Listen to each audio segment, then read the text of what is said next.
दोस्तों अगर आप भी टी नटराजन को एक बेहतरीन गेंदबाज मानते तो हमारी इस वीडियो को लाइक जरूर कीजिएगा। दोस्तों आज आईपीएल के इतिहास में दो बड़ी टीमें सनराइजर्स हैदराबाद और कोलकाता नाइट राइडर्स की टीम के बीच में महामुकाबला। केन विलियमसन सनराइजर्स हैदराबाद की टीम की कप्तानी कर रहे हैं और आपको बता दें कि नटराजन के तूफान से उड़ा पूरा कोलकाता। और क्या रही इस महामुकाबले की हाईलाइट ये तो हम आपको बताएंगे ही, लेकिन उससे पहले आप सभी को क्या लगता है कि केन विलियमसन और श्रेयस अय्यर में कौन है बेहतरीन कप्तान? इस बात का जवाब हमें नीचे कमेंट बॉक्स में जरूर दीजिएगा। दोस्तों आज कोलकाता नाइट राइडर्स और सनराइजर्स हैदराबाद की टीम के बीच में खेले जा रहे महामुकाबले में सनराइजर्स हैदराबाद की टीम के कप्तान केन विलियमसन ने टॉस जीता और टॉस जीतकर गेंदबाजी करने का निर्णय लिया। तो वहीं इस मुकाबले में कोलकाता नाइट राइडर्स की टीम पहले बल्लेबाजी करने के लिए मैदान पर उतरी और कोलकाता नाइट राइडर्स की टीम की तरफ से ओपनिंग करने के लिए वेंकटेश अय्यर और एरोन फिंच आए और वहीं सनराइजर्स हैदराबाद की टीम ने पहला ओवर अपने सबसे अनुभवी गेंदबाज भुवनेश्वर कुमार को दिया। इसी बीच जैसे ही भुवनेश्वर कुमार ने अपने ओवर की पहली गेंद डाली तो उस पर वेंकटेश अय्यर ने 1 रन ले लिया और इस 1 रन के साथ उन्होंने अपना और अपनी टीम कोलकाता नाइट राइडर्स का खाता खोल दिया। और इसके बाद अभी स्ट्राइक पर आ चुके थे दूसरे अनुभवी बल्लेबाज एरोन फिंच और इसी बीच जैसे ही भुवनेश्वर कुमार ने अपने ओवर की दूसरी गेंद डाली तो उस पर एरोन फिंच ने सिंगल रन लेकर अपना खाता खोल दिया। और इसके बाद फिर से स्ट्राइक पर वेंकटेश अय्यर आ चुके थे और इसके बाद जैसे ही भुवनेश्वर कुमार ने अपने ओवर की तीसरी गेंद डाली तो उस पर वेंकटेश अय्यर को लेग बाय के जरिए 1 रन मिल गया। और इसके बाद अब स्ट्राइक पर वापस एरोन फिंच वापस आ चुके थे और इसके बाद भुवनेश्वर कुमार ने इनको अपने ओवर की चौथी गेंद डॉट खिला दी और दबाव में डाल दिया। और इसके बाद एरोन फिंच को गुस्सा आ गया और भुवनेश्वर कुमार की 5वीं गेंद को सीमा रेखा के पार भेज दिया और एरोन फिंच को इस गेंद पर छक्का मिल गया और अब एरोन फिंच विस्फोटक होते जा रहे थे। और इसके बाद अब भुवनेश्वर कुमार ने अपने ओवर की अंतिम गेंद अच्छी डाली और उस पर एरोन फिंच एक भी रन नहीं ले पाए और इस प्रकार से कोलकाता नाइट राइडर्स की टीम के लिए एक अच्छा ओवर समाप्त हुआ और उन्होंने एक ओवर में बिना कोई विकेट खोए 9 रन बना लिए थे। इसके बाद सनराइजर्स हैदराबाद की टीम की तरफ से मार्को जॉनसन गेंदबाजी करने के लिए आए और इन्होंने अपने ओवर की पहली गेंद डाली तो स्ट्राइकर एंड पर मौजूद बल्लेबाज वेंकटेश अय्यर ने 1 रन ले लिया और स्ट्राइक एरोन फिंच को दे दी। और इसके बाद जैसे ही मार्को जॉनसन ने अपने ओवर की दूसरी गेंद डाली तो उस पर एरोन फिंच एक गलत शॉट खेल बैठे और इस गलत शॉट के चलते उन्होंने अपना विकेट गंवा दिया। और इस मुकाबले में एरोन फिंच 5 गेंदों पर 7 रन बनाकर निकोलस पूरन के हाथों कैच आउट हो गए और इस प्रकार से कोलकाता नाइट राइडर्स को पहला झटका लगा। और इसके बाद मैदान पर बल्लेबाजी करने के लिए और वेंकटेश अय्यर का साथ देने के लिए खुद कप्तान श्रेयस अय्यर आए और इसके बाद श्रेयस अय्यर ने मार्को जॉनसन की तीसरी गेंद पर 1 रन लेकर अपना खाता खोल दिया और इसके बाद भी स्ट्राइक पर वापस वेंकटेश अय्यर आ चुके थे।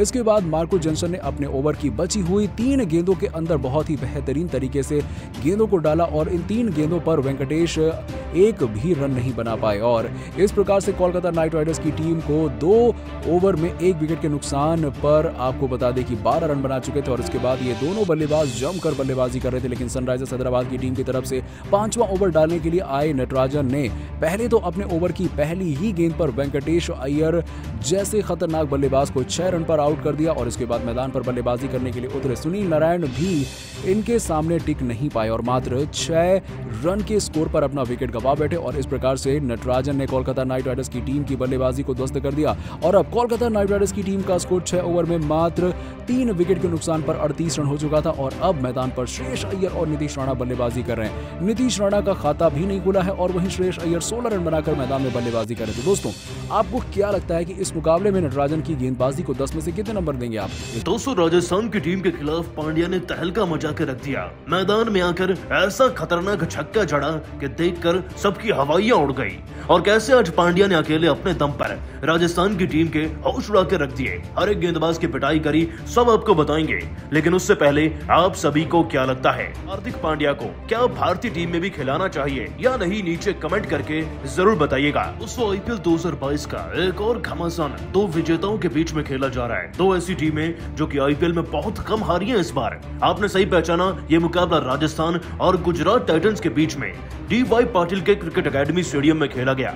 आपको बता दें कि टॉस जीता राजस्थान रॉयल्स ने और प्रथा को फॉलो करते हुए वो भी गेंदबाजी चुन गए। मैदान में आई दोस्तों गुजरात की टीम जिन्हें बल्लेबाजी का न्योता मिला, उनकी शुरुआत कुछ ज्यादा खास अच्छी नहीं रही। दोस्तों पारी के दूसरे ओवर में ही मैथ्यू वेड आउट हुए तो तीसरे ओवर में विजय शंकर अपना विकेट गंवा बैठे। दोनों खिलाड़ी मिलकर 20 से 30 रन भी नहीं बना पाए थे। वो तो फिर पांड्या ने धाकड़ बल्लेबाजी का ऐलान कर दिया था। दोस्तों पांड्या की जब मैदान में एंट्री हुई तो एंट्री इतनी धाकड़ थी कि शुभमन गिल उनको देखते ही रह गए थे। और पांड्या ने ऐसी धाकड़ बल्लेबाजी कर दी आज कि पूरी टीम को उनके आगे घुटने टेकने पड़े। सन की टीम को 202 अर्ली विकेट जरूर मिल गए थे, लेकिन पांड्या मैदान में अपना विकेट बचाने नहीं आए थे, विरोधी टीम को जवाब देने आए थे और ये जवाब दिया अपनी पारी की पहली गेंद से। दोस्तों, पांड्या ने आकर मैदान में चौकों की झड़ी लगा दी थी। ऐसा लग रहा था कि पांड्या सभी खिलाड़ियों का बदला लेने आए हैं, लेकिन पांड्या सभी खिलाड़ियों का बदला नहीं, अपना नाम बनाने मैदान में आए थे। और नाम दोस्तों रियान पराग के उस ओवर में बना जब वो पहली गेंद पांड्या को बड़े गर्व से डालने आ रहे थे, लेकिन पांड्या ने उस पर ऐसा गगनचुंबी छक्का जड़ा जो कि आईपीएल में अब तक का सबसे बेहतरीन छक्का माना जा रहा है। दोस्तों, पारी के 7वें ओवर की पहली गेंद पर पांड्या ने रियान पराग को एक फ्लैट छक्का जड़ा था, लेकिन वो केवल एक टीजर था। असली फिल्म छक्कों की तो आगे शुरू हुई। इस बीच में पांड्या को अभिनव मनोहर का भी साथ मिल गया, एक ऐसा युवा बल्लेबाज जो कि गुजरात के हर मैच में अपनी धाकड़ बल्लेबाजी से सबको इम्प्रेस कर रहा है। और दोस्तों, ये तो इम्प्रेस कर ही रहे थे, लेकिन पांड्या ने फिर ऐसा छक्का जड़ा जिसे देखकर तो शुभमन गिल क्या, दूसरी टीम के विरोधी कप्तान संजू सैमसन भी अपनी आंख मलने लगे। ये वाक्य पारी के 15वें ओवर का है। रविचंद्रन अश्विन गेंदबाजी कर रहे थे, हार्दिक पांड्या बल्लेबाजी पर थे। इतनी तूफानी बल्लेबाजी कर चुके थे कि उन्होंने मात्र 35 गेंदों में ही 51 रन लगा दिए थे, लेकिन अब वक्त था क्लास लेने का रविचंद्रन अश्विन की। 215वें ओवर की चौथी गेंद पर हार्दिक पांड्या ने शेर की तरह घात लगाते हुए मौका देखा और एक स्लॉग स्वीप शॉट खेलकर ऐसा खतरनाक छक्का जड़ दिया जिसे देखकर हर कोई हैरान था। इतना ही नहीं दोस्तों, अगली गेंद को जब ऑन स्टंप पर डालने का प्रयास किया रविचंद्रन अश्विन ने, तो इस बार डीप स्कोर लेग की तरफ से हार्दिक पांड्या ने एक और धाकड़ शॉट खेल दिया इसी गेंद पर, और फिर दूसरा छक्का हो गया। लगातार 2 गेंदों पर पांड्या ने 2 बैक टू बैक छक्के जड़ दिए। और दोस्तों, इन्हीं से न सिर्फ राजस्थान पे प्रेशर बना, बल्कि इनको देखकर हर कोई दंग रह गया था।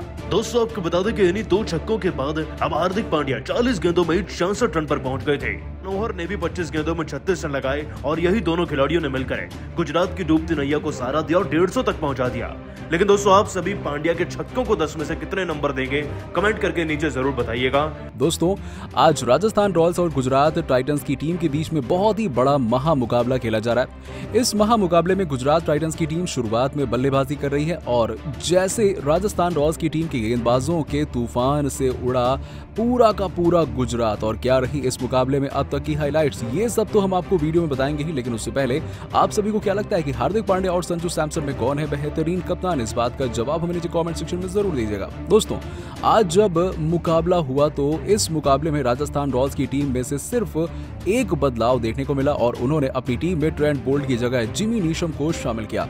तो वहीं गुजरात की टीम में 2 बड़े बदलाव देखने को मिले। इन्होंने दर्शन नाल कंधे की जगह यश दयाल को अपनी टीम में शामिल किया। वहीं साई सुदर्शन की जगह इन्होंने विजय शंकर को अपनी प्लेइंग 11 में मौका दिया। इस महा मुकाबले में राजस्थान रॉयल्स की टीम ने टॉस जीता और टॉस जीतने के बाद गेंदबाजी करने का निर्णय लिया।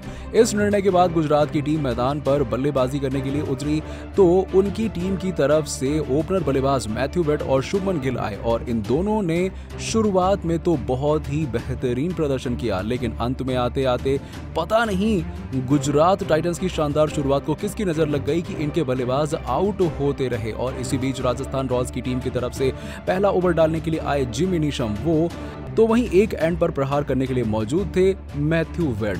जैसे ही जिमी नीशम ने अपने ओवर की पहली गेंद डाली तो उस पर मैथ्यू वेड ने शानदार चौका लगाकर अपने इरादे साफ जाहिर कर दिए। एक चौके के साथ मैथ्यू वेड ने अपना और अपनी गुजरात की टीम का खाता भी खोल दिया।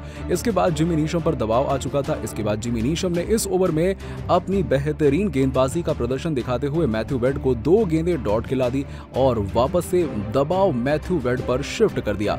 लेकिन इसके बाद जैसे ही जिमी नीशम अपने ओवर की चौथी गेंद लेकर आए तो उस पर मैथ्यू वेड ने शानदार चौका लगाकर एक बार फिर से जिमी नीशम को दबाव में डाल दिया और ओवर में 8 रन आ चुके थे। इसके बाद जैसे ही बल्लेबाजी करने के लिए मैथ्यू वेड के सामने जिमी नीशम ने अपने ओवर की 5वीं गेंद डाली तो उस पर ये बल्लेबाज कुछ नहीं कर पाया। लेकिन जैसे ही इन्होंने अपने ओवर की अंतिम गेंद डाली तो उस पर बैठे हुए शानदार कलाइयों का इस्तेमाल करते हुए चौका लगा दिया और इस प्रकार से जिमी नीशम का ये ओवर बहुत ही महंगा रहा। आपको बता दें कि पहले ओवर में तो मैथ्यू वेड ने गुजरात टाइटंस की टीम की गेंदबाजी के परखच्चे उड़ा दिए और इस ओवर में 12 रन ठोक दिए और अब गुजरात टाइटंस की टीम का स्कोर एक ओवर में बिना कोई विकेट के नुकसान पर 12 रन हो चुका था।